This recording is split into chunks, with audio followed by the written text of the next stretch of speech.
Whatever religions and religious sects exist in this world were all formed in the name of some enlightened soul by some group of dedicated followers.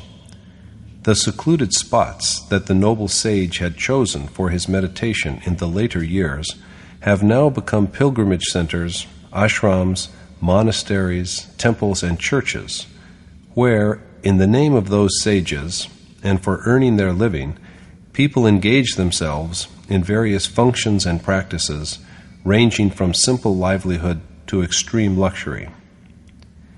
Accomplished sages are always put on a pedestal, but no one can attain the state of accomplishment simply by putting themselves on a pedestal or being put there by devotees.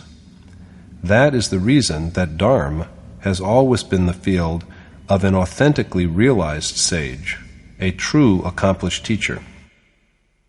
The Gita, the song celestial in Sir Edwin Arnold's translation, is undoubtedly a scripture. It is the actual teaching of the Supreme Spirit as manifested through the personage of Yogeshwar Lord Sri Krishna, a realized sage and enlightened teacher. These eternal truths and the true essence of the same sacred verses of the timeless dialogue between the accomplished teacher Krishna and the devoted and noble-hearted spiritual seeker Arjuna are being relayed to you in their pure form and innate clarity through these audio cassettes of Yatharth Gita.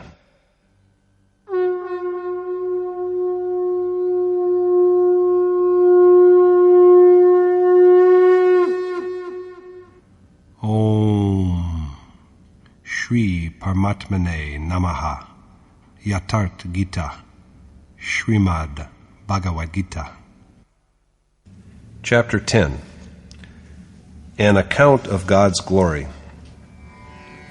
In the last chapter, Krishna revealed the mysterious and definitely propitious knowledge that is the monarch of all knowledge. In chapter 10, he again takes up the subject and asks Arjuna to listen to him carefully. But what is the need of repeating something that has already been elucidated? The seeker is in fact imperfect right up until the moment of attainment. The fabric of nature wears thinner as he is more and more absorbed in his contemplation of God, and fresh visions appear before him one after the other. This is made possible through a sage's, an accomplished teacher's, guidance. He does not and cannot know them by himself. In the absence of such a direction, the worshipper will be deprived of the attainment of God. So long as he is even slightly removed from his ultimate goal, it is evident that a crust of nature still endures, and there is an apprehension of his slipping and stumbling. Arjuna is a disciple who has come under Krishna's shelter. He has begged the Yogeshwar to support him as he is his pupil who depends on him. So for the sake of this earnest and submissive disciple, Krishna speaks again on what he has already discoursed on in chapter 9.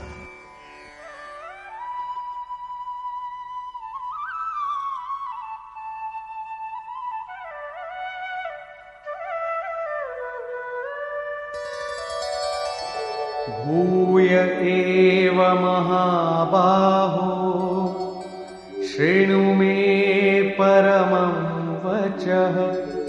yatteham priyamanaya vakshami hitakamyaya.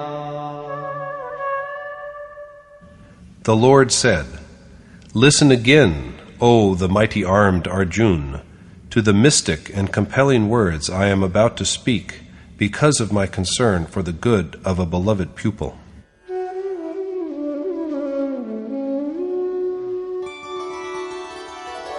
Na me viduh suraganaah prabhavam na maharshayah ahamadirhi devanam maharshinam cha sarvashah. Neither gods nor great sages know my origin, for I am the primal source from which all of them have arisen. Krishna also declared earlier that since his origin and action are both celestial, they cannot be seen by physical eyes. So his manifestation goes unnoticed, even by men who have reached the spiritual level of gods and sages. On the other hand, however,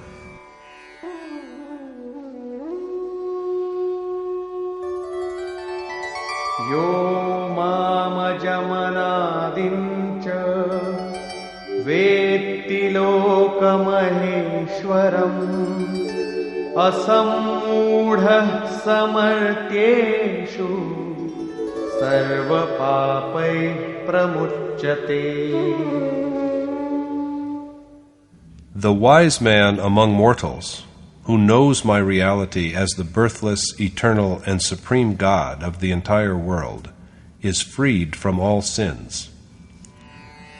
The man who knows this is a man of true wisdom.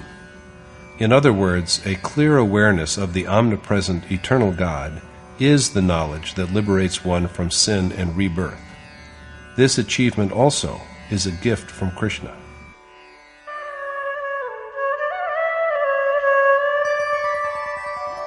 Buddhir jnanam sammoha Kshama satyam dama shamah Sukham dukkham bhavo bhavo Bhayam cha bhayamiva cha Ahimsa samata tushti Tapodanam yasho yashah Bhavanti bhava bhutanam Matta eva prithak vidha. All the manifold qualities with which beings are endowed, will, knowledge, freedom from delusion, forgiveness, truth, restraint of senses and mind, happiness and unhappiness, creation and destruction, fear and fearlessness, as well as abstinence from the desire to harm, equanimity of mind, contentment, penance, charity, fame and ignominy, are provided by none but me.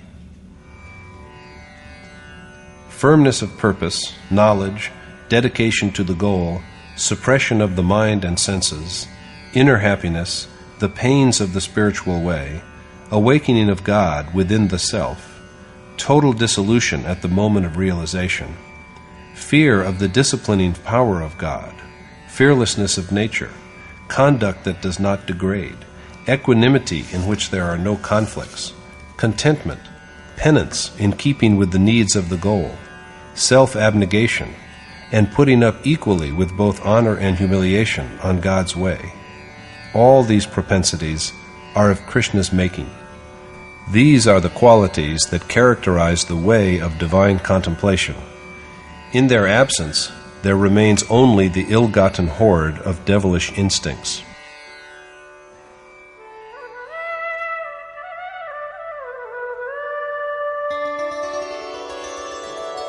Maharshaya sapta purve Chatvaro manavastatha Madbhava manasa jata Yesham loka imah praja. The 7 great sages, the 4 who had been earlier than them, as well as Manu and others from whom all mankind has sprung, have all been shaped by the operation of my will.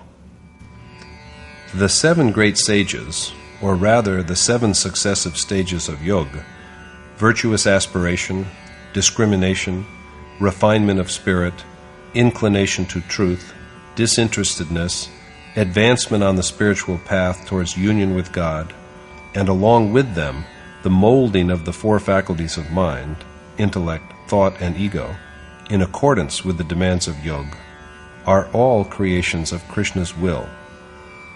That is to say, that they all arise from the determination to realize Him. Each of them complements the other. All these components of the treasure of divinity are Krishna's works. This treasure is dependent on the evolution of the 7 steps of yoga, and without them it cannot be.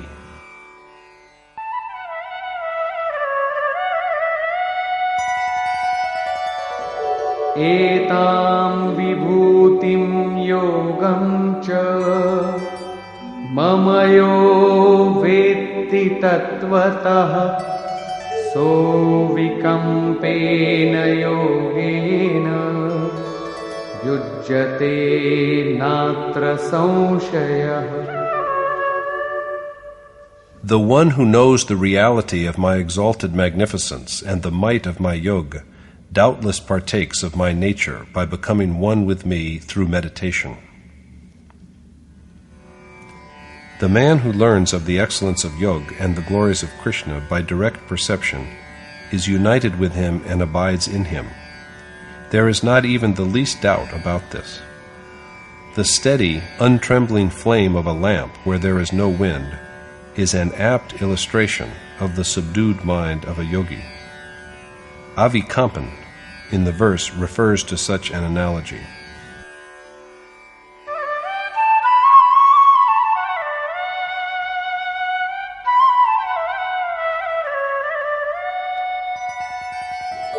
अहं सर्वस्य प्रभवो मत्तः सर्वं प्रवर्तते इति मत्वा भजन्ते मां बुधा भावसमन्विताः.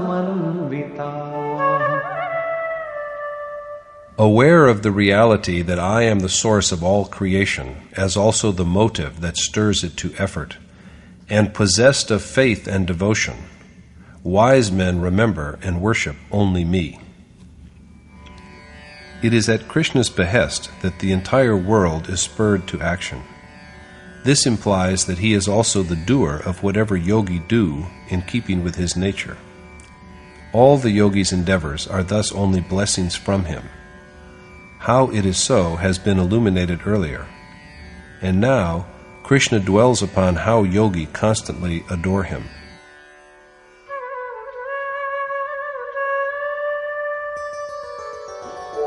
मच्चित्ता मद्गत प्राणा बोधयन्तः परस्परं कथयन्तश्च मां नित्यं तुष्यन्ति च रमन्ति च. They who anchor their minds on me, sacrifice their breath to me, and are contented with speaking only of my greatness among themselves, always dwell in me.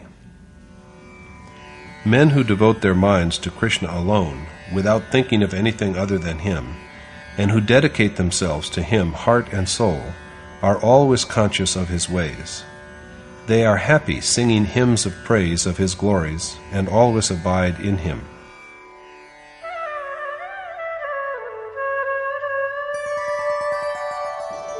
तेषां सततयुक्तानां भजतां प्रीतिपूर्वकं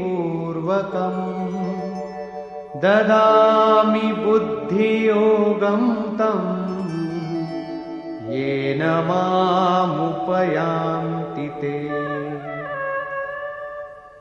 I bestow upon the devotees, who always remember me and adore me with love, that discipline of yoga, by learning which they attain to none but me.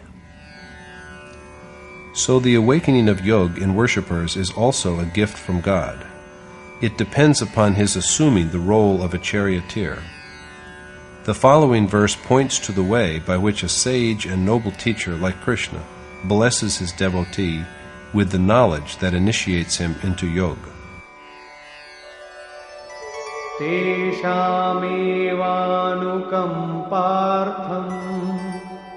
अहमज्ञानजं तमः नाशयाम्यात्मभावस्थो ज्ञानदीपेन भास्वता.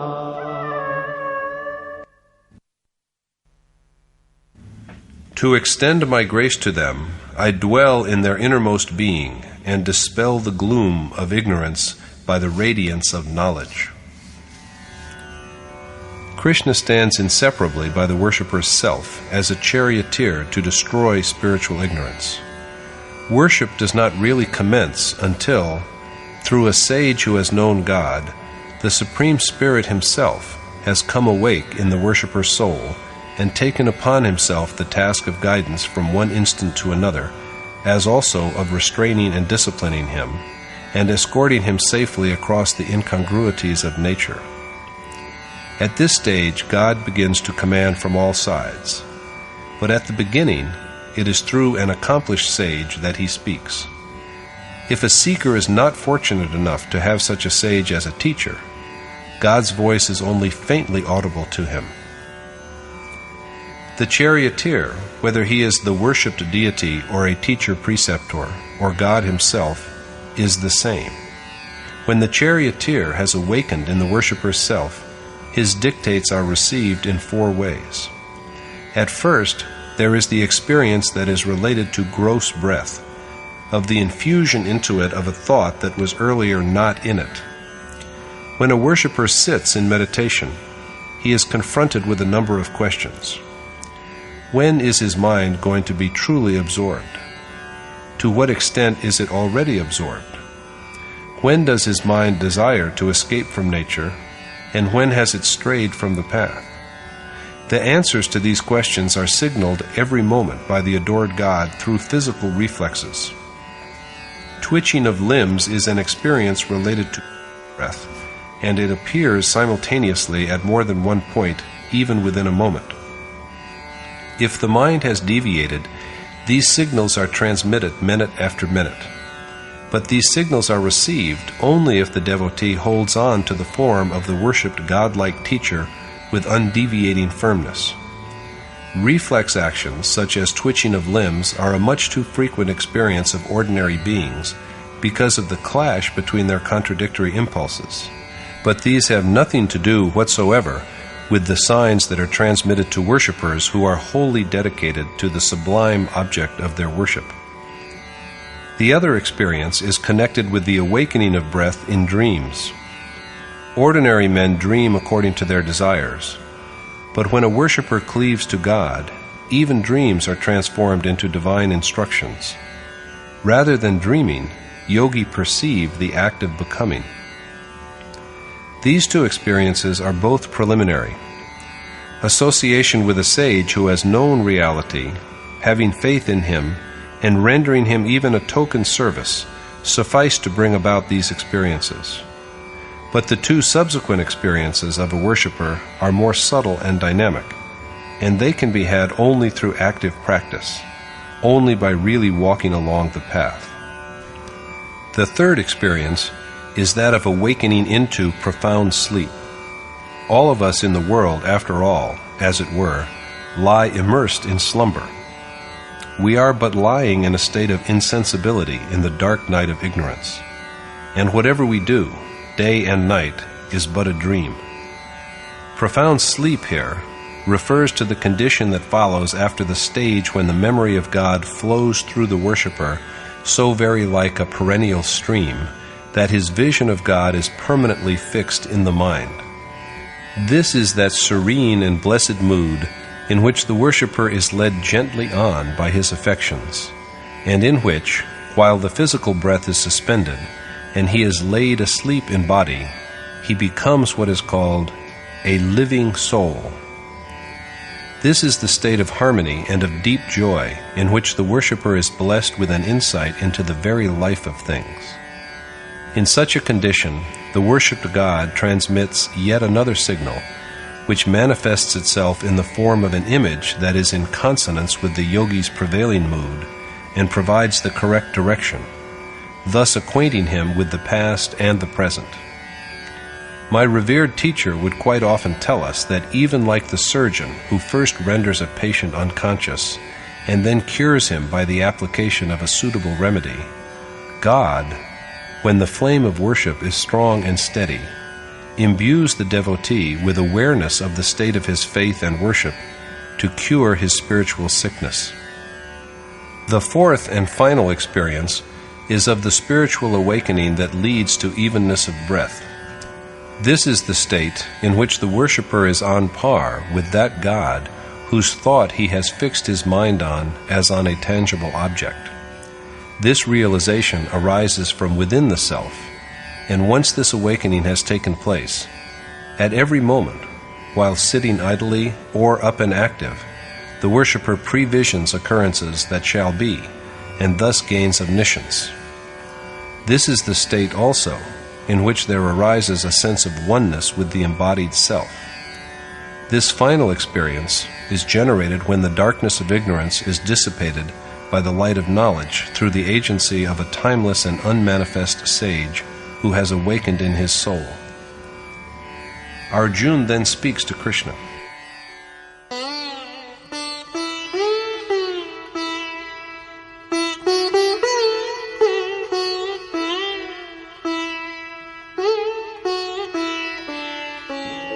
परं ब्रह्म परं धाम पवित्रं परमं भवान् पुरुषं शाश्वतं दिव्यम् आदिदेवमजं विभुम् आहुस्त्वामृषयः सर्वे देवर्षिर्नारदस्तथा असितो देवलो व्यासः स्वयं चैव ब्रवीषि मे. Arjuna said, "It has been so said by even divine sages such as Narad, Asit, the sage Deval, and the great saint Vyas, that you are the radiant being, supreme goal, and absolutely unblemished, because all of them believe you to be the Supreme Spirit, who is the primeval, birthless, and all-pervasive God of all gods. And now you tell me the same." Radiant being and the word birthless are here synonyms for God and the final state of perfect bliss. Arjuna first refers to sages of the past who said the same, and now even divine sages like Narad, Asit, Deval, Vyas, and Krishna himself say it. The latter are all contemporaries of Arjuna, and he has the advantage of associating with these sages. And they all, as well as Krishna, affirm what was declared by the sages of yore. So,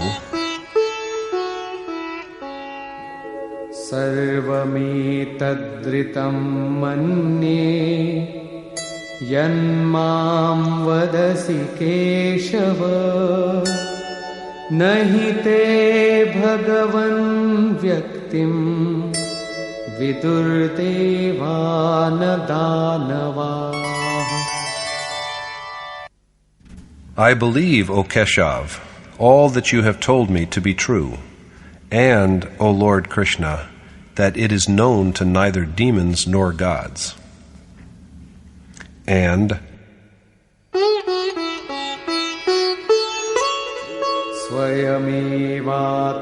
स्वयमेवात्मनात्मानं वेत्थत्वं पुरुषोत्तम भूतभावनभूतेश देवदेव जगत्पते.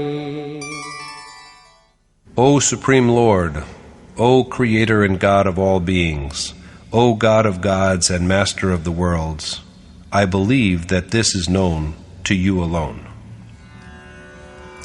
This truth, which is known to Krishna, the Creator of all beings and their God, is also made known to those souls who are awakened and lit up by their consciousness of Him. So the knowledge of worshippers is really His knowledge. वक्तुमर्हस्य शेषेण दिव्यायात्मविभूतयः याभिर्विभूतिभिर्लोकान् इमांस्त्वं व्याप्य तिष्ठसि. So you alone are capable of enlightening me well on your glories by which you pervade and dwell in all the worlds. Therefore, Katham vidyamaham yogin Tvam sada parichintayan Keshu keshu cha bhaveshu Chintyosi bhagavan maya. how should I, O Yogeshwar, know you by incessant contemplation, and in what forms, O Lord, should I worship you? These questions are agitating Arjuna's mind. How should he know Krishna, a yogi? How should he meditate on him? And how should he remember him? Vistarenatmano yogam Vibhutim cha janardana Bhuyah kathaya triptehi Shrinvato nasti me mritam. And, O Janardhan, tell me again the power of your yoga and your exalted magnificence, for I am not yet sated by the honey of your utterances. Krishna has stated briefly at the beginning of this chapter what Arjuna wants to know again. Arjuna begs him to elaborate the same again at greater length, because his curiosity is not yet fully satisfied. Moreover, he also wishes to hear Krishna's words just for the sake of listening to them. Such is the sweet charm of the speech of God and of sages. No wonder, according to Goswami Tulsidas, one who is satiated with listening to the chronicle of Ram is bereft of sentiment. Until the worshipper has access to the desired God, his thirst for the substance of immortality remains. If someone sits down on the way before the point of attainment with the feeling that he knows all, he has in fact known nothing. It is evident then that his progress is about to be obstructed. So it is the seeker's duty that he holds on to directions from the adored God and turns them into practice.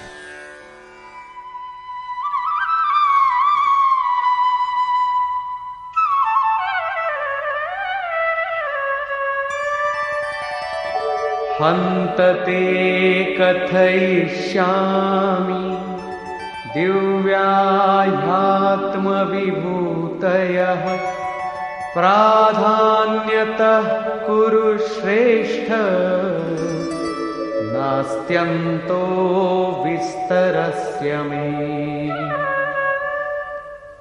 The Lord then said, I shall now tell you of the power of my glories, for there is no end to my diverse manifestations. After this, he sets out to enumerate some outstanding instances of his numberless divine attributes.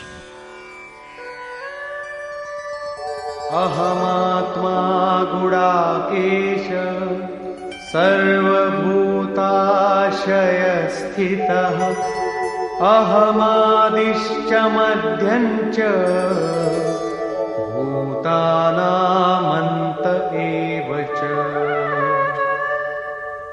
I am, O Gudakesh, the self that dwells within all beings, as also their primeval beginning, middle, and end.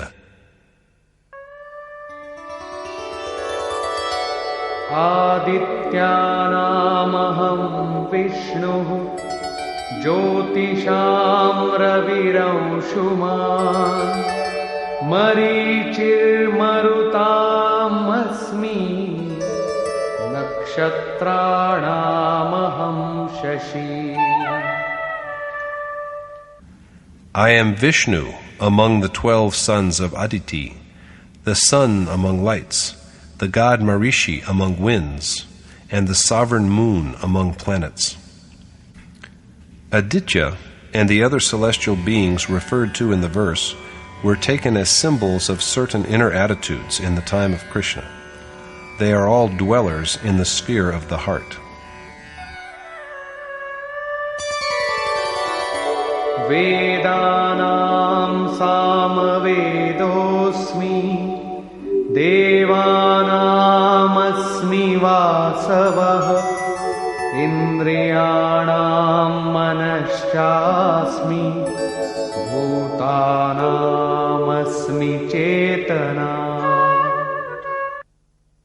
I am also the Sam among the Ved, Indra among gods, the mind among senses, and the consciousness in beings. Among the Ved, Krishna is the Samved, for it is he whose song begets the state of equanimity. He is the Lord Indra among gods, and the mind among senses, for he is known only through restraint of the mind. He is also the power that gives beings their sense of awareness. Rudraణam Shankaraschasmi Vittesho Yaksha Rakshasam Vasunam Pavakaschasmi Meruh Shikharinamaham. I am Shankar among Rudra, Kuber among demons and Yaksha, fire among Vasu, and the Sumeru among lofty mountains. Krishna is Shankar among Rudra. Shankar, Shankar, may be understood as the condition in which there are no doubts and irresolutions. In fact, Kuber, fire, and Sumeru are all metaphors for the discipline of yoga. They are all yogic terms.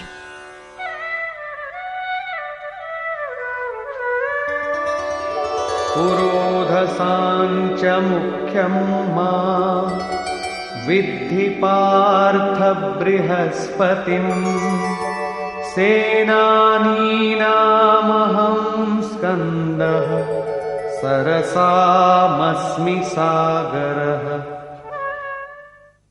Be it known to you, O Parth Arjun, that I am among priests the chief priest, Brihaspati, Skand among martial chiefs, and the ocean among seas. Among priests who keep watch over the intellect that is like a gateway to the human body, Krishna is Brihaspati, the divine teacher of gods themselves, and so it is he who generates the treasure of divinity. Among martial commanders, he is Kartikeya, renunciation of action by which the destruction of animate and inanimate worlds, total dissolution, and the final attainment of God are effected. Maharshinam Bhriguraham Giramasmekamaksharam Yajnanam Japayagyosmi Sthavaranam Himalayah. I am Bhrigu among the great saints, Maharshi, Om among words, the Yagya of intoned prayers, Jap Yagya, among Yagya, and the Himalaya among stationary objects. Krishna is Bhrigu among great sages. He is also Om, symbol of the Supreme Spirit, among words. He is the Jap Yagya among Yagya. Yagya is the image of that special form of worship that enables a worshipper to be united with God. In summary, therefore, it is remembrance of the Supreme Spirit and recitation of His name. When, after having crossed the stages of two kinds of speech, the audible and the muttered, the name reaches the stage of Yagya, it is then recited by neither articulated speech nor from the throat nor even in thought. It then infuses every breath. There is then only a surging ahead unceasingly with the vision of God, mind engraved on every breath. The rise and fall, ascent and descent of Yagya and its different stages depend upon breath. It is something dynamic, a matter of action. Among stationary objects, Krishna is the Himalaya, cool, even and immovable, like the one God himself. At the time of doom, it is said, Manu was joined with a peak of that mountain. The immutable, even and tranquil God is never destroyed.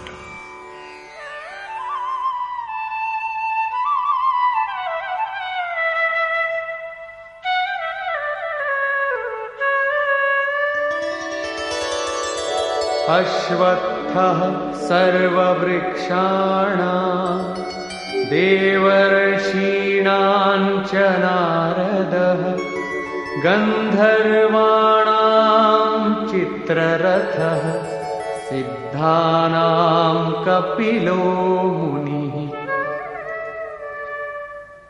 I am Ashwath among trees, Narad among divine sages, Chitrarath among Gandharv, and the sage Kapil among men of attainment. Krishna is Ashwath, the holy people or fig tree among trees. The world, which is not even sure of living until the symbolic tomorrow, is described as an inverted people or fig tree, whose root, God, is above, and whose boughs, nature, are spread below. This is not the ordinary people tree that is commonly worshipped, and it is in this sense that Krishna calls himself people among trees. Narad, Nade Randra, is Narad, has, on the other hand, such a sharp awareness that he can steadily hold on to the divine rhythm arising from breath. Among Gandharva, Krishna is Chitrarath, or that unique state in which the object of contemplation begins to be directly perceptible to the worshipper. Kapil is bodily manifestation. Krishna is that form as well as both the state as well as the immersion in that form, and also the divine message that is received from it.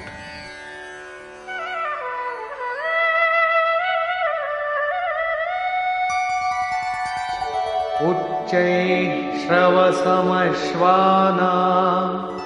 विद्धि माममृतोद्भवम्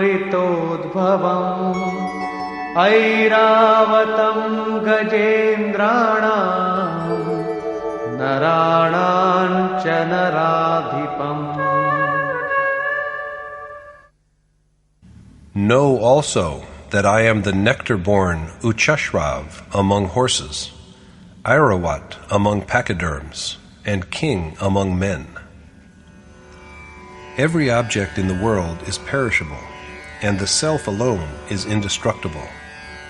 It is thus that Krishna is Uchashrav, Indra's horse that is said to have been churned out of the nectar that came from the ocean.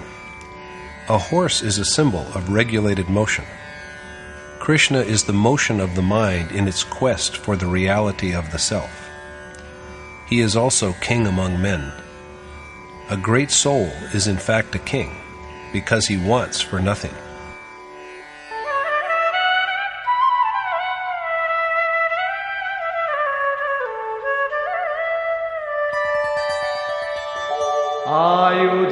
आयुधानामहं वज्रं धेनूनामस्मि Kamadhuk प्रजनश्चास्मि कन्दर्पः सर्पाणामस्मि वासुकिः.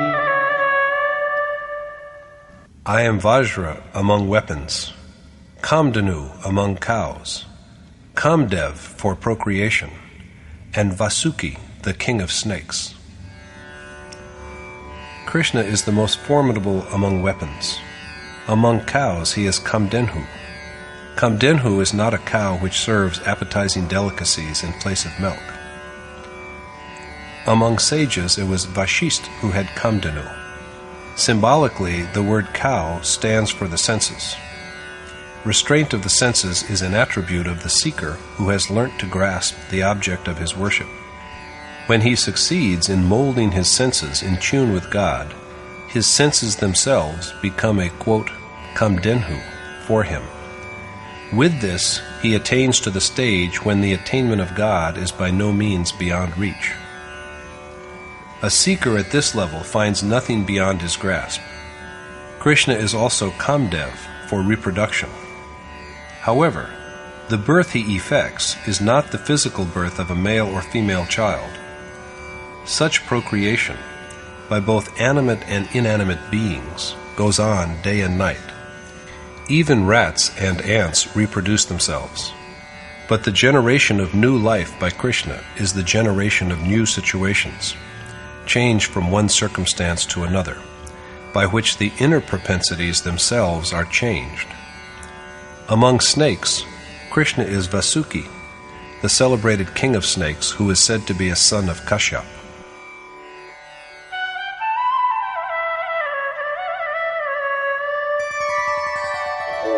Anantaschasmi naganam varuno yadasamaham pitrinamaryama chasmi yamah sayamatamaham.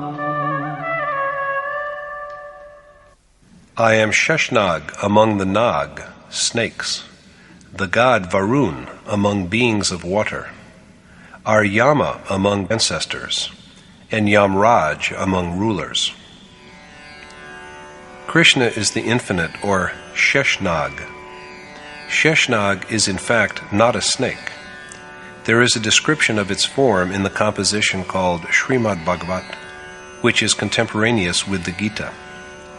According to it, Sheshnag is an embodiment of God's Vaishnavi or Vishnu power, which is stationed at a distance of 30,000 yojan from the earth, and on whose head the earth rests lightly like a grain of mustard. This is, in truth, a picture of the force of gravity between objects, which keeps the stars and planets in their respective orbits. This force winds itself around all of them and holds them like a snake. This is the infinite that holds the earth also. Krishna says that he is that divine principle. He is also Varun, the king of amphibious beings, and are Yama among ancestors. Non-violence, truth, detachment, continence, and freedom from doubt are the 5 yam, or moral restraints and observances. The word ara represents the cutting off of the aberrations that appear in the way of their practice. Elimination of these evils brings to fulfillment the merits of actions done in a previous life, which then provides liberation from worldly bondage. Among rulers, Krishna is Yamraj, guardian of the restraints called Yam.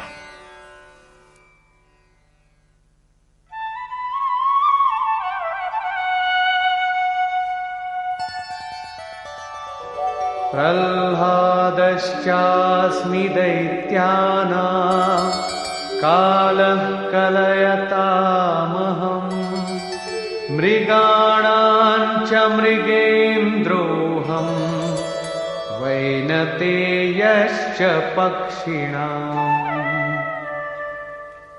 I am Prahlad among Datya or demons, unit of time for reckoners, the lion among beasts, and Garud among birds. Krishna is Prahlad among demons. Prahlad, the word, is divided into par plus alad, is joy for others. Love itself is Prahlad.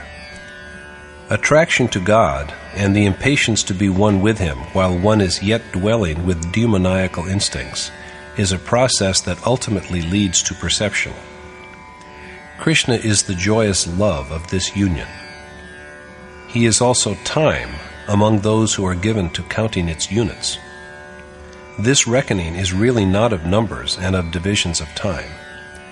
Krishna is rather the progressive lengthening of time that is devoted to the contemplation of God. He is the time of incessant remembrance of God, not only in the hours of wakefulness, but also in sleep. Among animals, he is Mrigendra, the lion, or king of beasts, a symbol of the yogi who also roams about and rules in the forest of yoga. Krishna is also Garud among feathered creatures. Garud is knowledge. When the awareness of God begins to grow, the worshipper's mind itself turns into a vehicle of the adored God. On the other hand, the same mind is like a serpent, sarp, an epithet of Garud, when it is infested with worldly desires, stinging and hurling souls into the inferno of mortal births. Garud is Vishnu's vehicle.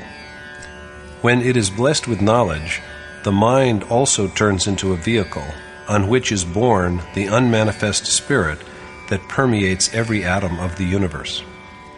So Krishna is the mind that holds and carries the worshipped God within itself.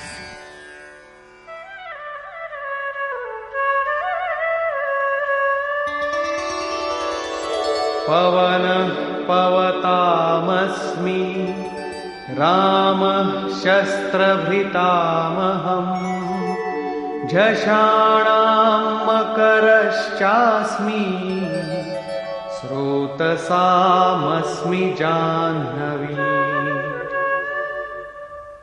I am the wind among powers that refine, Ram among armed warriors, the crocodile among fishes, and the sacred Bhagirati Ganga among rivers. Krishna is the invincible Ram among wielders of weapons. Ram denotes one who rejoices. Yogi rejoice in knowledge.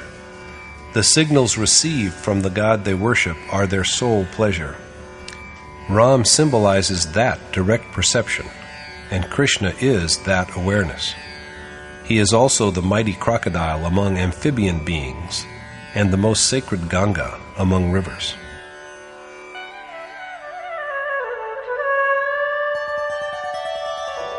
Sarganamadirantashcha madhyam chaivahamarjuna adhyatma vidya vidyanam vadah pravadatamaham.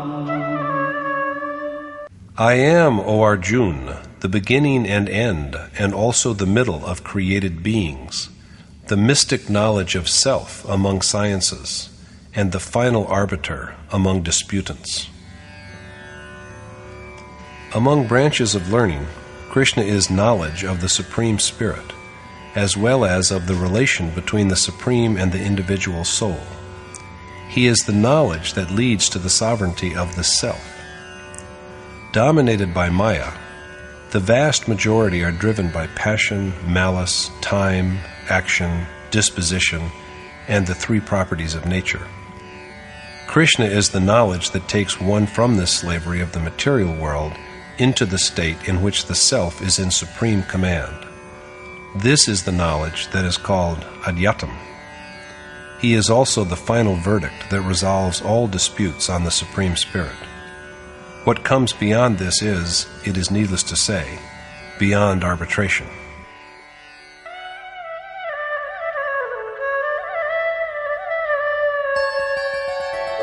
Aksharanamakarosmi dvandva samasikasya cha ahamevakshayah kalo dhataham vishvato mukha.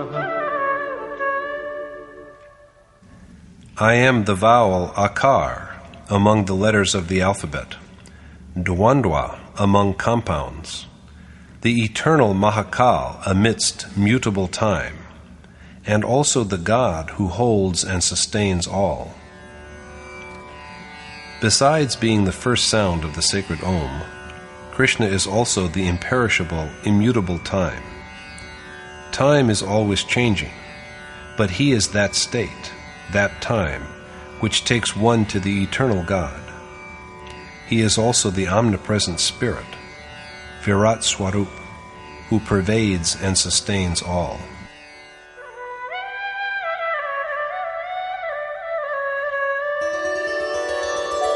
Mrityuh sarvaharashchaham udbhavascha bhavishyatam kirti shrirvakcha narinam smritir medha dhriti kshama. I am the death that annihilates all, the root of the creations to be, and Kirti among women, the embodiment of the feminine qualities of accomplishing action, vitality, Shakti, speech, memory, awareness, patience, and forgiveness. As Yogeshwar Krishna will say in the 16th verse of chapter 15, all beings, Purush, are of only two kinds, the perishable and the imperishable. All these bodies which generate other beings and die are mortal. Whether male or female, they are all Purush, according to Krishna. The other Purush is the imperishable cosmic spirit, who is perceived in the state when the mind has ceased to be. This is the reason why men and women equally can attain the supreme goal.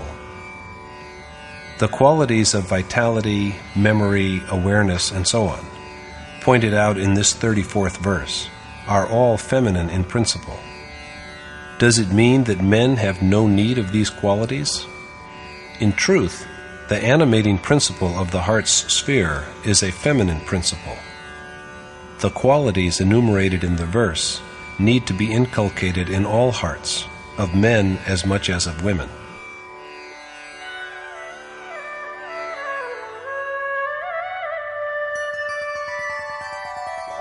बृहत्साम तथा साम्ना Gayatri छन्दसामहम् मासानां मार्गशीर्षोऽहम् ऋतूनां कुसुमाकरः. And I am the Samved among scriptural hymns, the Gayatri among metrical compositions, the ascendant Agrahayan among months, and the spring among seasons. Among the sacred Vedic texts, Shruti, that are fit to be sung, Krishna is the Samved, Vrihatsam, the song that produces evenness of mind. He is the spiritual awakening in these hymns. He, too, is Gayatri among verses. The Gayatri, it is important to realize, is a metrical composition of self-denying prayer, rather than a spell or charm, the recitation of which brings automatic salvation. After straying thrice, throwing himself at the mercy of the desired God, the sage Vishwamitar addressed him as the essence that permeates the earth, all the worlds, and the self, and entreated him to confer wisdom on him and to inspire him so that he could know his reality.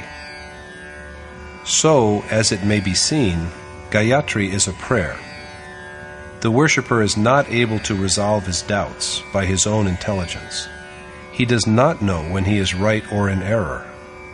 So Krishna is the Gayatri by which the hapless worshipper surrenders himself to God. This prayer is doubtlessly propitious, for by this the devotee seeks refuge in Krishna. Krishna is also Agrahayan among months, the ascendant season of joy. He is the state of felicity or happiness that this month resembles.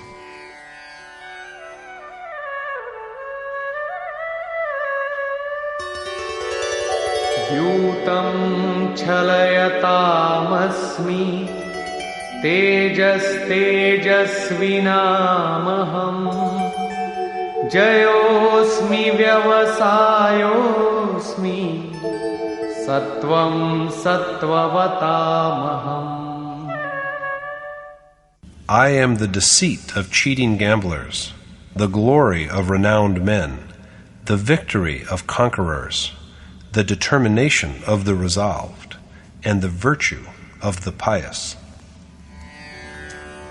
The idea of gambling in the verse refers to the fundamental character of nature. Nature itself is a gambler and a cheat. To forsake outward show and engage in the way of private adoration to escape from the contradictions of nature is an act of, quote, deception. But to call it by the word deception is hardly appropriate, for such secretiveness is essential to the worshipper's security.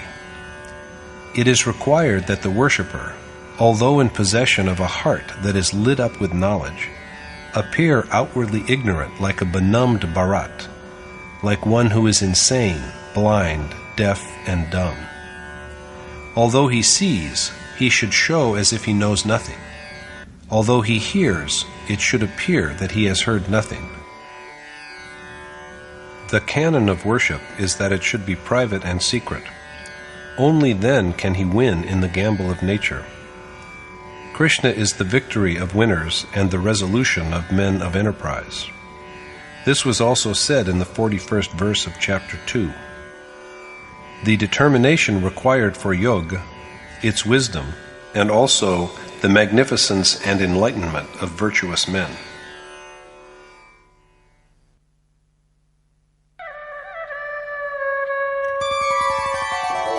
वृष्णीनां वासुदेवोऽस्मि पाण्डवानां धनञ्जयः मुनीनामप्यहं व्यासः कवीनामुशना कविः. I am Vasudev among the descendants of Vrishni, Dhananjay among the Pandav, Vedvyas among sages, and Shukracharya among poets. Krishna is Vasudev, or the one who is everywhere, among the Vrishni race. He is Dhananjay among the Pandav. Pandu, father of the Pandav, is a symbol of piety. He is the one in whom virtue is awakened. Realization of the self is the only real and lasting wealth. Krishna is Dhananjay, the one who earns and stores the treasure of self-knowledge. He is Vyas among sages. He is the sage who has the ability to express the idea of perfection. Among poets, he is Ushna, Shukra, who has in the Ved the epithet Kavya attributed to him, and who also has the wisdom to lead the soul to God.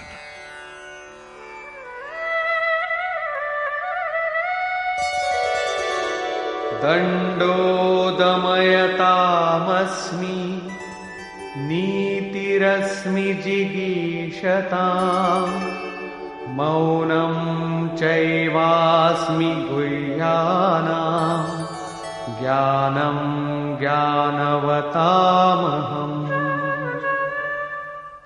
And I am the oppression of tyrants, the wise conduct of those who aspire to succeed, silence among secrets, and also the knowledge of enlightened men.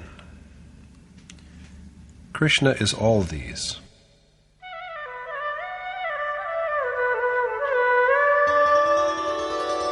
यच्चापि सर्वभूतानां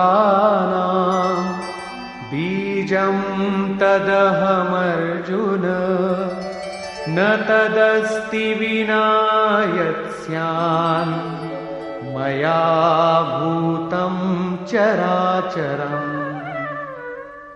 And, O Arjun, I am also the seed from which all beings have sprung up, because there is nothing animate or inanimate which is without my Maya. There is nothing, no being in the whole world who is devoid of Krishna, because he pervades all. All beings resemble him and are close to him.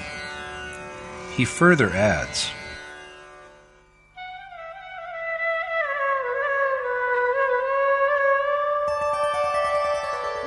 नान्तोऽस्ति मम दिव्यानां विभूतीनां परन्तप एष तूद्देशतः प्रोक्तो विभूतेर्विस्तरो मया. What I have told you, O Parantap Arjun, is only a brief abstract of my countless glories. So Arjun should regard whatever is endowed with magnificence, radiance, and might as having come forth from Krishna. This is what he is told now.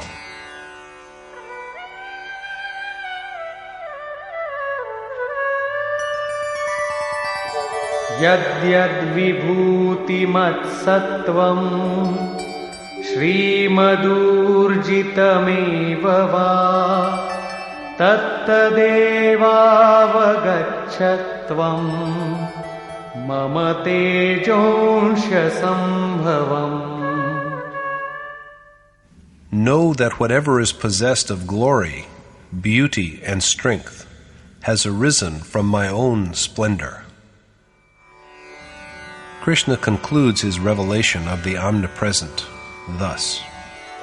Athava bahunaitena kim gyatena tavarjuna vishtabhyahamidam kritsnam ekaanshena sthito jagat. Or, instead of knowing anything more, O Arjun, just remember that I am here, and I bear the whole world with just a fraction of my power. Krishna's enumeration of his manifold glories by analogy does not imply that either Arjun or any one of us should begin to adore the beings and objects he has cited for illustration. The exercise is rather aimed at enlightening men who are inclined to the worship of other gods and goddesses, as well as of objects and creatures such as trees, rivers, planets, and serpents, that they have acquitted themselves well of their duties to all these divinities, objects, and beings by just adoring Krishna alone. Conclusion. At the beginning of the chapter, Krishna told Arjuna that he would instruct him again in what he had also told him before, because he was most dear to him. He was going to repeat the instruction, for a noble teacher's constant guidance is a necessity until the very moment of attainment. His origin, Krishna has said, is known to neither gods nor saints, because he is the primal source from which all of them are born. They do not know him because the universal state arising from attainment of the unmanifest God can be experienced only by those who have arrived at the supreme goal. He is a man of knowledge who knows Krishna, the birthless, eternal, and supreme God of the world, by direct perception. Arjuna requests him to enlighten him at length on the signs of his greatness. This is correct because the worshipper's impatient curiosity to listen to his adored God should remain until the very moment of fulfillment. Beyond this he cannot go, because he knows not what lies within the heart of God. Thereupon, Krishna has summarized to Arjuna 81 manifestations of his greatness. Whereas some of them illustrate the inner qualities that are developed by initiation into yoga, others illumine the glories that are earned by social achievements and accomplishments.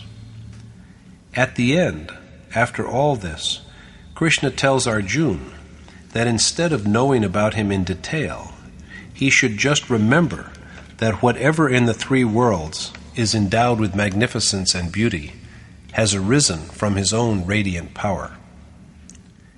In this chapter, Krishna has thus acquainted Arjuna with his manifold glories at an intellectual level, so that his faith withdraws itself from all distractions and is firmly centered on his destination.